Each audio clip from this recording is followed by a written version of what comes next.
शिवपुराण कहती है,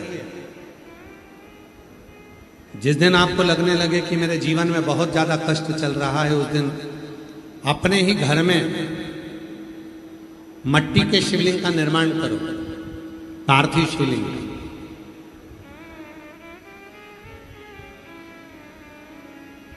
एक दुर्वा, एक बेलपत्र, एक दुर्वा, एक बेलपत्र, एक कनेर का पुष्प जल चढ़ाने के बाद उसी पार्थिव शिवलिंग पर समर्पित करो।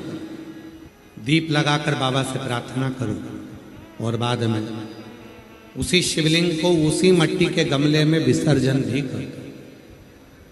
उसी गमले में उसका विसर्जन करो, उसी गमले में उसका विसर्जन करो।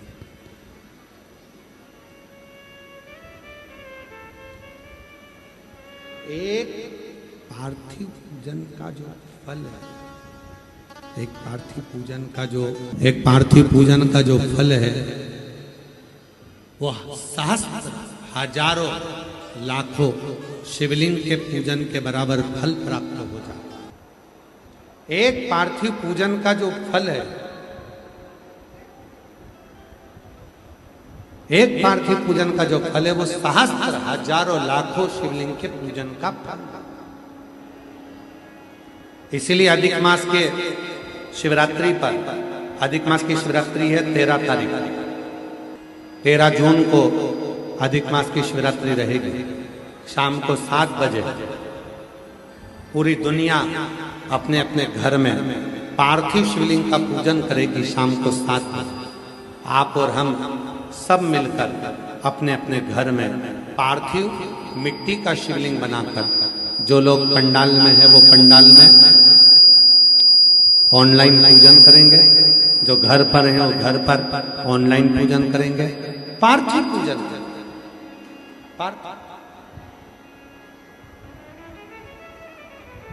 सहस्त्र हजारों लाखों शिवलिंग का फल प्राप्त।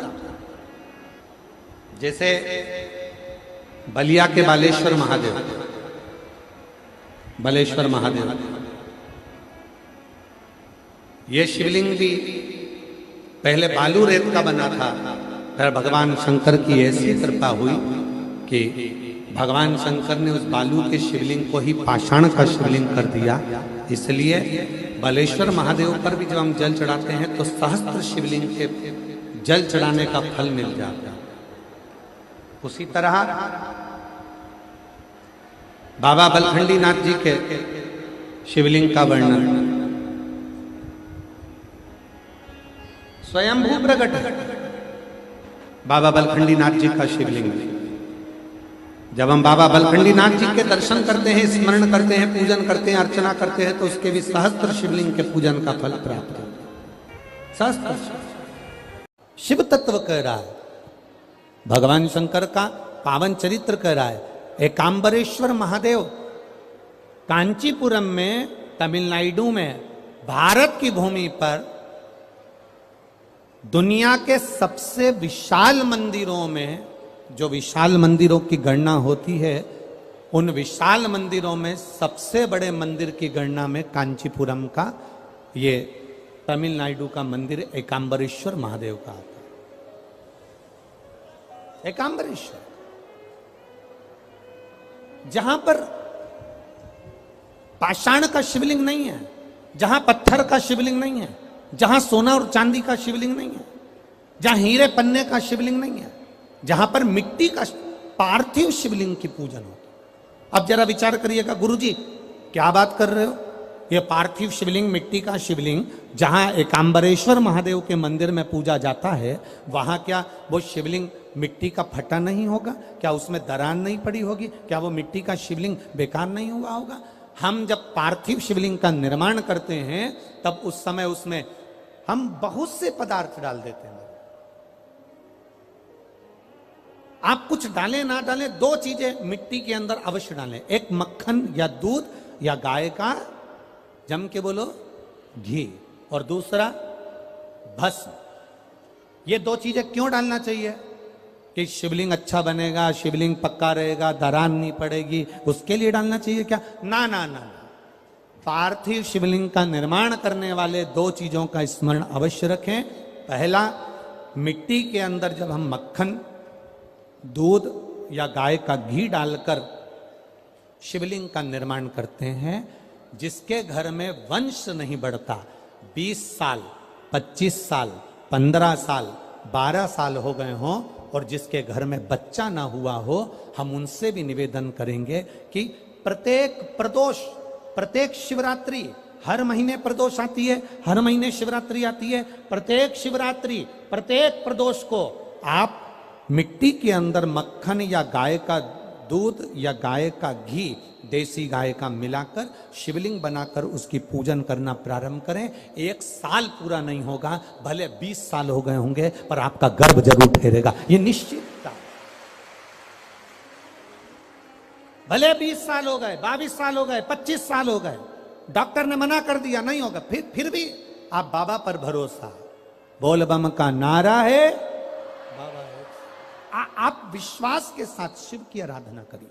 गाय, देसी गौ माता का दूध, मक्खन, घी, ये हमारे मिट्टी के अंदर मिलाकर जब हम शिवलिंग का निर्माण करते हैं तो हमारा वंश बढ़ता।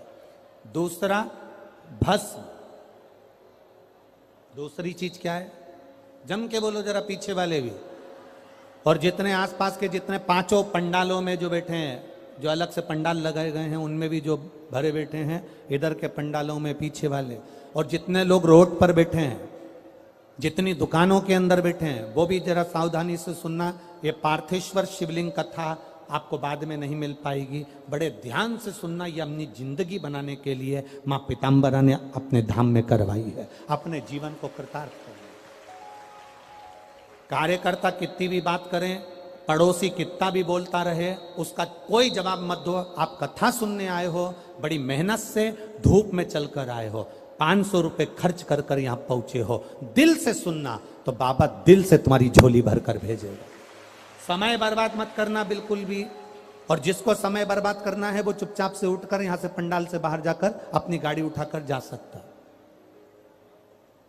बड़ी मुश्किल से कथा मिलती है, और दतिया वालों के तो भाग्य में आदरणीय गृह मंत्री जी ने करा ली, तो बाबा की कृपा से ये इतना बड़ा कुंभ भरा गया, यही बाबा की कृपा। दिल से सुन लो उसको। पहले नंबर पर है मिट्टी में मिलाया गया मक्खन, घी या दूध। दूसरे नंबर पर है, जम के बोलो जल्दी से, भस्म। ये दूसरे नंबर पर भस्म का प्रयोग। शिवलिंग का जब निर्माण करे, पार्थिव शिवलिंग जब बनाए, मिट्टी में थोड़ी सी भस्म जरूर मिलाए। भस्म किस चीज के लिए होती है? भस्म किसके लिए धारण कराई जाती है? तो महाराज, शिव महापुराण की कथा कहती है, जब शरीर में कोई बड़ी बीमारी आने वाली होती है, आप एक साधारण सा प्रयोग कर कर देखिएगा अपने जीवन में। एक साधारण सा प्रयोग, जब आपको लगे कि डॉक्टर ने बोला है कि कोई बड़ी बीमारी का चांस बन रहा है, कोई बड़ी बीमारी होने वाली है, आप थोड़े दिन तक देवाधिदेव महादेव का ये शिवलिंग, ये जलाधारी, ये जहाँ से जल बहता है, गणेश जी का स्थान, कार्तिकेय जी का स्थान, बीच में एक मोटी सी लाइन अशोक सुंदरी, शिवलिंग जो शिवलिंग रखा है, जो जलाधारी है वो माँ पार्वती जी का हस्तकमल, ऊपर से एक एक बूंद जो पानी गिर रहा है, जिस कमंडल में से, जिस जलाधारी में से जल गिर रहा है, वहां शंकर भगवान की 5 बेटियां, जया, विषहरा, शामली बारी, दौतली और देव, ये भगवान शिव की 5 बेटी। जब आपको लग रहा है कि मेरी जांच होने जा रही है, जब आपको लग रहा है कि मुझे डॉक्टर को दिखाने जा रहे हैं, मुझे लग रहा है कि कोई बड़ी बीमारी ना निकल जाए, अल्ट्रासाउंड करा रहे हैं, एक्सरे करा रहे हैं, उससे पहले घर में अगर थोड़ी सी भस्म रखी है, उस भस्म को जब आप जल चढ़ाने के लिए शिव जी के मंदिर में जाओ, हॉस्पिटल में दिखाने के लिए जांच कराने जाओ, उससे पहले एक काम जरूर करना, शंकर भगवान का जहां शिवलिंग रखा है उस शिवलिंग के पास में भस्म का लेपन कर कर देवादिदेव महादेव पर एक लोटा जल समर्पित कर कर उसी भस्म को अपने कलेजे पर, अपने हृदय पर लगाकर देवादिदेव महादेव का पंचाक्षर मंत्र नमः शिवाय, षडाक्षर मंत्र ओम नमः शिवाय या श्री शिवाय नमस्तुभ्यम बोलकर फिर आप जांच के लिए चले जाओ। कोई बड़ी बीमारी तुम्हारी जिंदगी में निकल ही नहीं सकती। भस्म भस्म हो। भस्म का काम क्या? हमारे रोग को, हमारी बीमारी को, हमारे आने वाले जो रोग हैं, जो बीमारी है, जो तकलीफ है, उसको समाप्त करती है। भस्म का प्रयोग।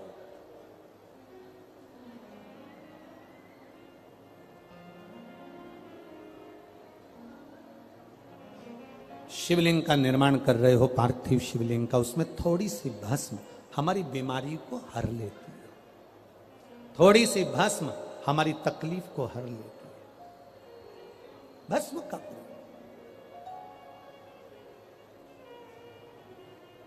चपटी भभूत में है खजाना कुबेर का। शिव के शरीर से, भगवान देवादिदेव महादेव के तन से लगी हुई भस्म साधारण नहीं है। भस्म को चढ़ाने वाला भी साधारण नहीं होता और भस्म को लेने वाला भी साधारण नहीं होता। शंभु शरण पड़ी मांगो घड़ी रे घड़ी दुख काटो दया दर्शन आपो। पार्थिव शिवलिंग का निर्माण करते समय दो चीजें ध्यान से अवश्य मिलाएं। पहला माखन, घी, दूध, दूसरा भस्म, दूसरा भस्म धारण भी करना चाहिए। लोग कहते हैं क्या जिस मूर्ति को हम जल चढ़ाते हैं वो मूर्ति क्या हमारी बात सुनती है?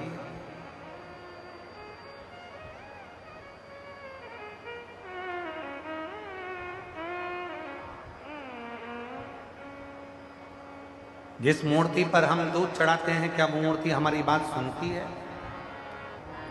मेरी जीजियों, जब हम पार्थिव पूजन करते हैं, पार्थिव शिवलिंग का निर्माण करते हैं, तो उस पार्थिव पूजन में जब हम दिल से बाबा को जो कहते हैं, बाबा उसको स्वीकार करते हैं। भगवान श्री राम जी ने पार्थिव पूजन करी थी जिस समय लंका का ऊपर आक्रमण करने जा रहे थे, सेतु बांधने जा रहे थे। भगवान कृष्ण ने पार्थिव पूजन करी थी जब भगवान कृष्ण की यहाँ संतान नहीं थी, तब उन्होंने गर्गाचार्य बाबा के कहने पर पार्थिव पूजन। और मेरी जीजियों, अधिक मास का महीना चल रहा है, पुरुषोत्तम मास चल रहा है, मलमास चल रहा है। इस पुरुषोत्तम मास में 13 जून को अधिक मास पुरुषोत्तम मास की शिवरात्रि पड़ेगी। 13 जून को अपने अपने घर में रहकर ऑनलाइन आस्था चैनल पर, सोशल मीडिया पर, टीवी पर शाम को 7 बजे आप और हम सब मिलकर पार्थिव शिवलिंग का निर्माण कर कर पुरुषोत्तम मास में पूजन करें। 13 जून 2026 शाम को 7 बजे पार्थिव शिवलिंग सब बनाकर रखना। अपने अपने घर में पार्थिव लिंग बनाकर रखना, मिट्टी का शिवलिंग बनाकर रखना। पूजन की लिस्ट हम कल आस्था वालों को भी दे देंगे, जिससे कथा जब चालू होगी तो कथा चालू होने के पहले पूजन की लिस्ट चल जाएगी कि पूजन में क्या क्या सामान चाहिए। कथा समापन के बाद भी पूजन की लिस्ट और कथा के बीच में भी पूजन की लिस्ट चलवाएंगे, जिससे आप लोगों को मालूम पड़े कि अभिषेक में पूजन में क्या क्या सामान चाहिए। पार्थिव शिवलिंग का पूजन, पर उस पूजन में 5 चीजें जरूर चढ़ाना। वो 5 चीजें कौन सी हैं आप उनको लिख लीजिए। जो ज्येष्ठा के महीने में जो अधिक मास आया है, उस अधिक मास की शिवरात्रि पर जब अपन 13 जून को अधिक मास की शिवरात्रि पर शाम को 7 बजे अभिषेक करेंगे ऑनलाइन, तो उसमें 5 चीजें जरूरी है। पहले नंबर पर शमी पत्र।